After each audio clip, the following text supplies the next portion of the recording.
खटाव तालुक्यातील मायणी भागात आज बुधवारी 1 वाजण्याच्या सुमारास मुसळधार ढगफुटी सदृश पाऊस झाला।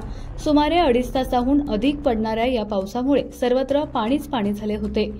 मायणी चांदणी चौकातून चितळी, शेडगेवाडी व मोराळे या 3 गावांना जाणाऱ्या मार्गांवर असणाऱ्या लहान फरशी पुलावरून मोठ्या प्रमाणात पाणी वाहत होते। मल्हारपेठ पंढरपूर मार्गावरील चितळीकडे जाणाऱ्या मार्गावर थोडे पाणी कमी होते, मात्र इतर दोन्ही मार्गावर 3 ते 4 फुटापेक्षाही अधिक पाणी वाहत होते। तसेच या पुलाच्या कडेला असलेल्या रहिवासी वसाहत, औद्योगिक दुकानगाळे यांच्यामध्येही या पुराचे पाणी गेल्यानं नुकसान झालं आहे।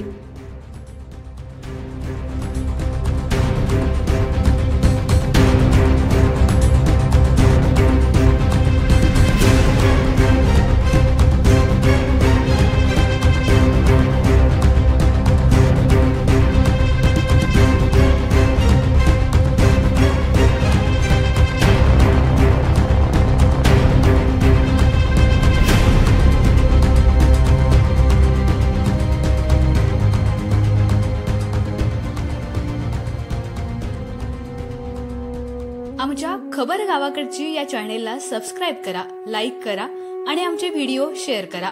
धन्यवाद।